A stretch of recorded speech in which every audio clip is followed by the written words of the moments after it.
Welcome to Part 2 of Chapter 5, Microbial Metabolism. In this section we're going to discuss carbohydrate catabolism, lipid and protein catabolism, and the biochemical tests that are useful in identifying bacteria.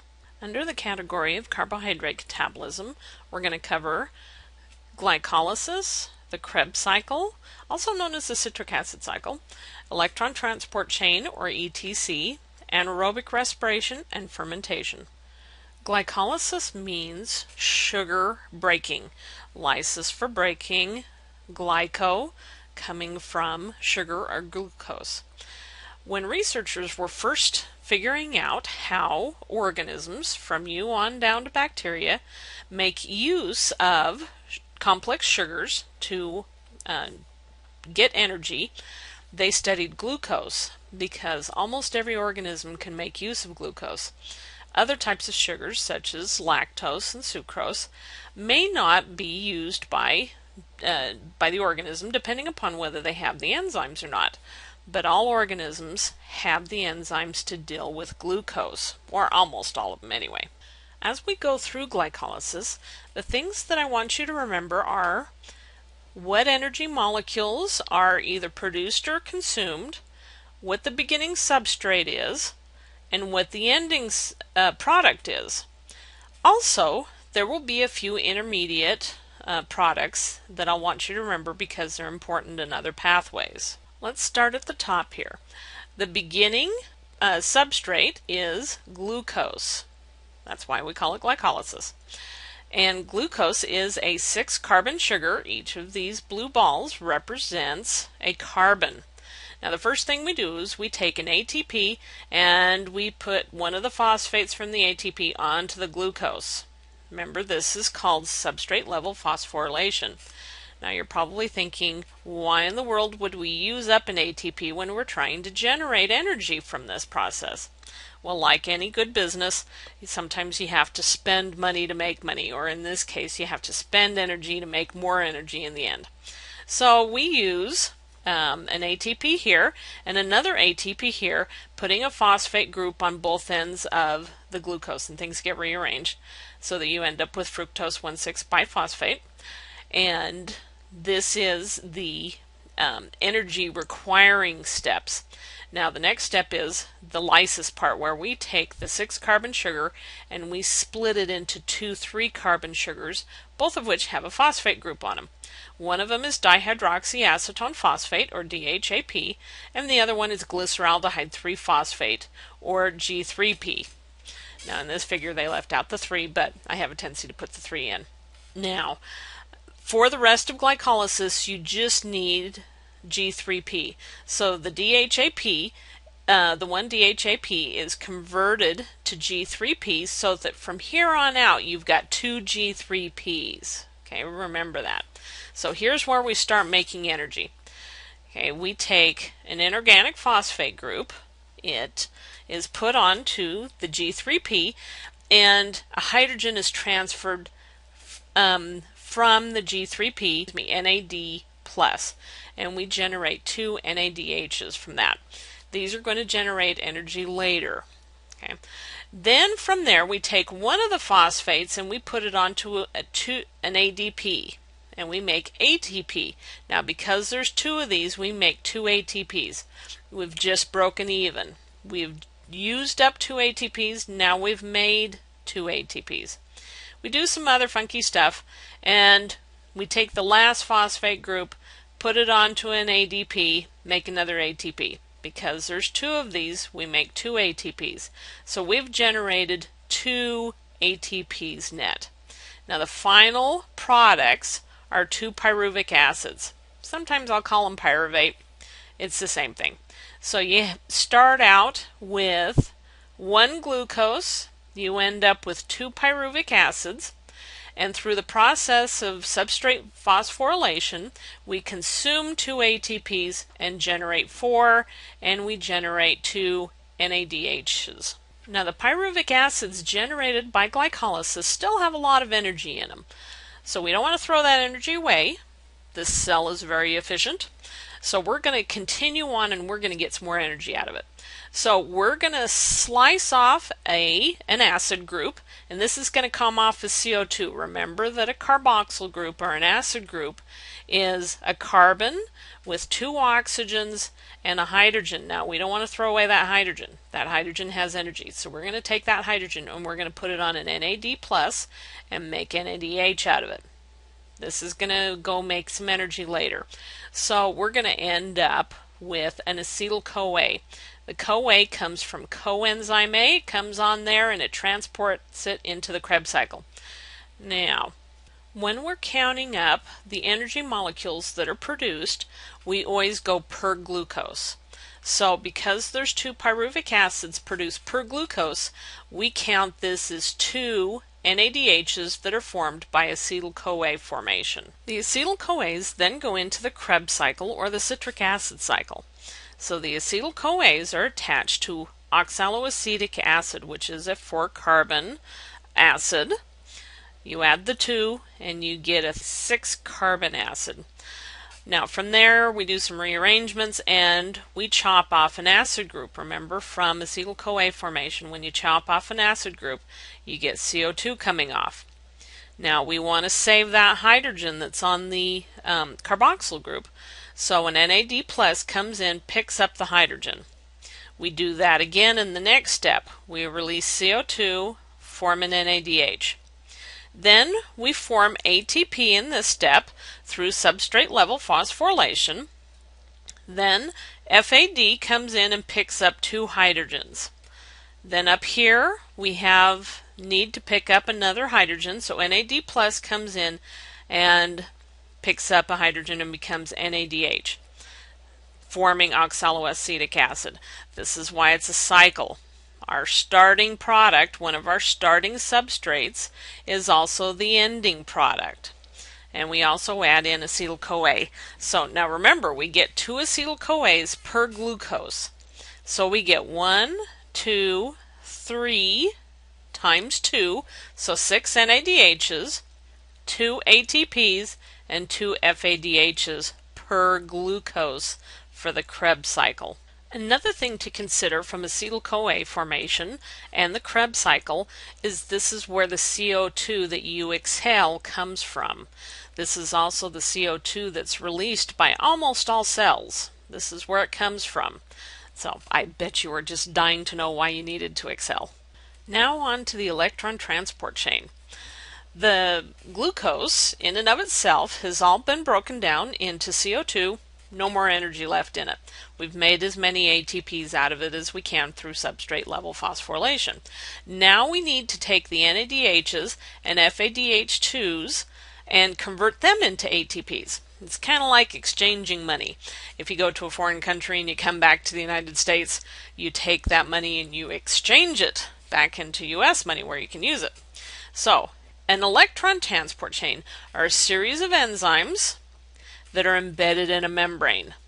Okay, and these enzymes move electrons down the chain. Okay, and remember, these electrons have energy. Each time you transfer it, you release a little bit of energy, but you also do work. So here, NADH comes into the first enzyme in the chain and it donates a hydrogen. Now this hydrogen is split by the enzyme.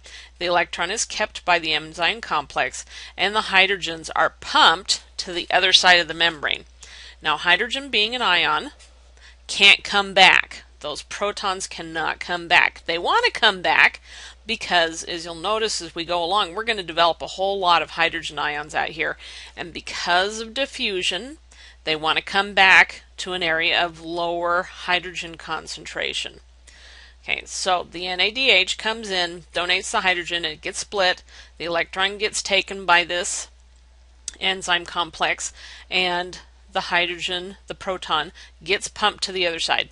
Now this electron gets passed to another enzyme complex which uses that energy to pump hydrogen ions to the other side. We're building up this concentration outside here. So then we come to the next complex. We pass an electron over. Now FADH donates some hydrogens here. Okay, so Those hydrogens are pumped to the other side, the electrons are donated, keeps going down the chain until the poor little electron is all worn out. It's been used up as far as energy, so now we got to get rid of it. So what we do is, in aerobic organisms like yourself that breathe oxygen, oxygen comes along and picks up that electron. Now, when oxygen picks up the electron, it gets a negative charge and it attracts hydrogen ions, protons that are floating around, and we form water. This is why you breathe in. This is why an awful lot of organisms need oxygen. Okay. Now let's go back to these protons that are on the other side of the membrane. Remember, they want to get back. There's a whole lot of hydrogens on this side, not a whole lot of hydrogens on this side. They'd much rather be back in here, but they can't get past the phospholipid membrane. These phosphate heads, these charged protons kind of get hung up on there. And besides, they can't get past the hydrophobic interior. That's why you got to have a membrane to do this. We call this a proton force or osmotic pressure. It's also called chemiosmosis. Well, what happens is we have an enzyme here called ATP synthase that opens a hole in the membrane for the hydrogens to come through. Now, this is just like water coming over a dam. We open up a hole in the dam so that the water can come through and turn a turbine. This part of the enzyme actually turns. We've looked at electron micrographs and they actually turn, and they take ADPs and inorganic phosphates and attach it and make ATPs. Okay, so the electrons are used as energy to produce this osmotic pressure, this chemiosmotic pressure on the other side of the membrane. All of these protons are over here. They want to get back in. We let them in through AP synthase, and we produce ATPs out of it. Now, this is not substrate level phosphorylation. This is called oxidative phosphorylation because of the oxygen. Okay. Now, you can make 3 ATPs approximately from each NADH. For each of those hydrogens that are pumped out, when they come back through, you can make 3 ATPs. Now, FADH2, because it's put into the chain lower down, you produce only 2 ATPs.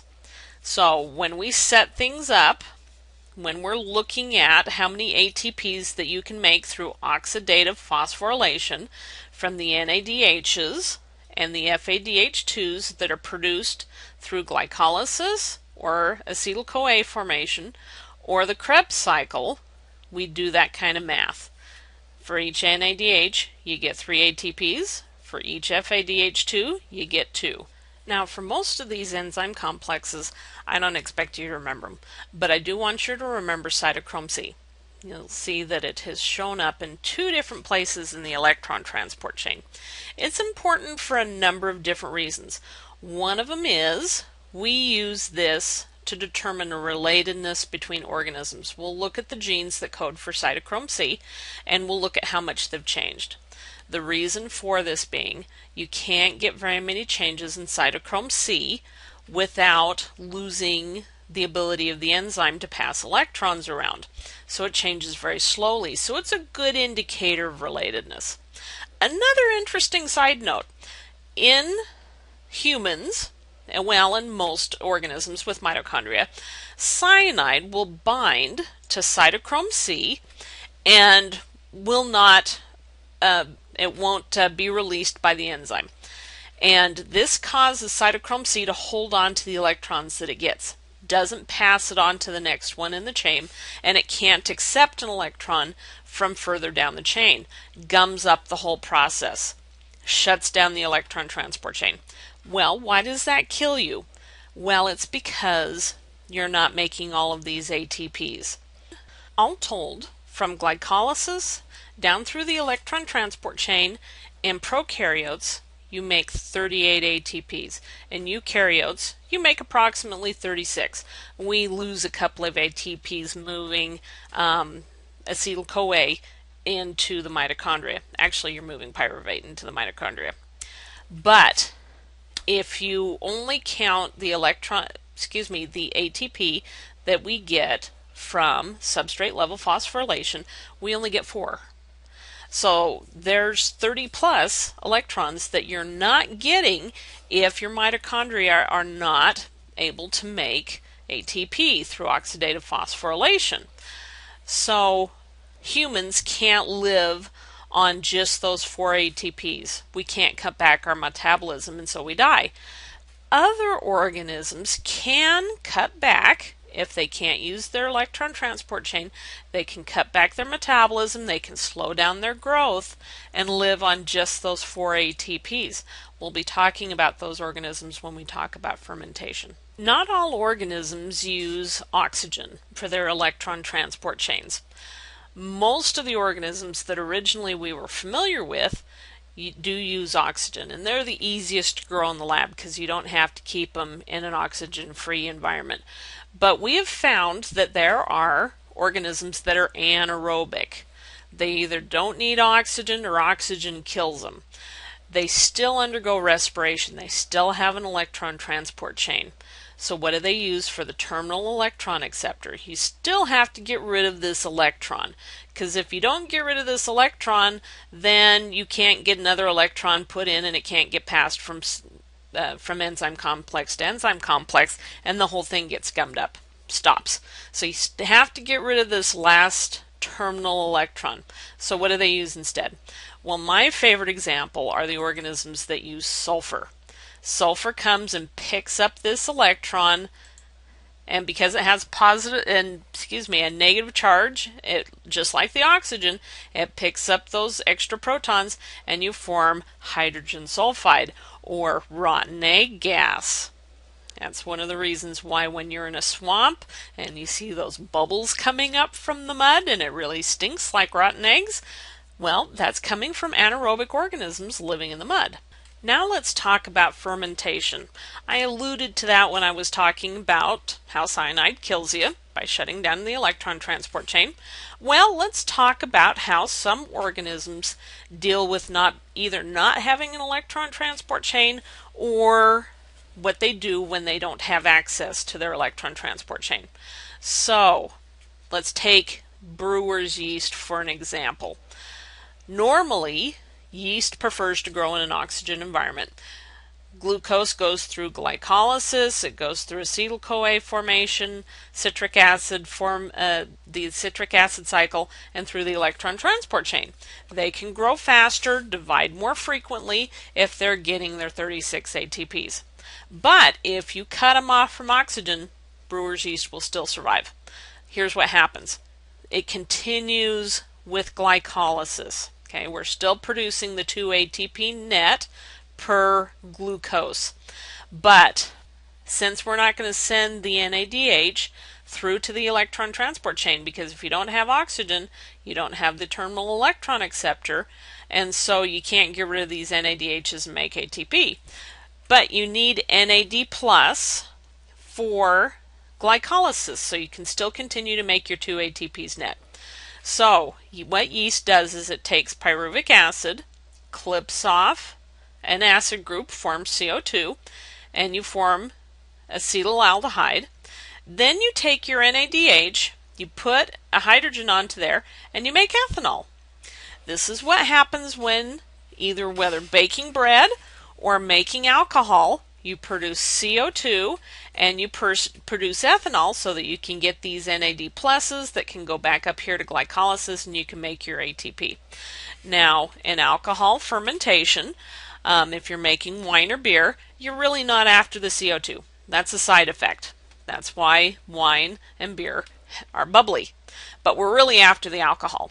When we're making bread, we're actually after the CO2. Fluffs up the bread, you get alcohol as a side product, and that burns off during the baking. Now, there are other organisms that do things a little bit differently. Take your organisms, your lactic acid producing organisms that we use in yogurt and cheese making. Start with pyruvic acid because these organisms have gone through glycolysis. They're forming their 2 ATP. They're forming NADH, or in this case, most of them don't have an electron transport chain. So they still need those 2 ATPs. So what happens is they don't cut off this acid group. They don't produce CO2. That's why you generally won't have bubbly yogurt. So we take the NADH, donate the hydrogens to the pyruvic acid, and we make lactic acid. The lactic acid curdles the milk, and we either get thick milk, yogurt, sour cream, or we pull out some of that and remove the water and we get cheese from it.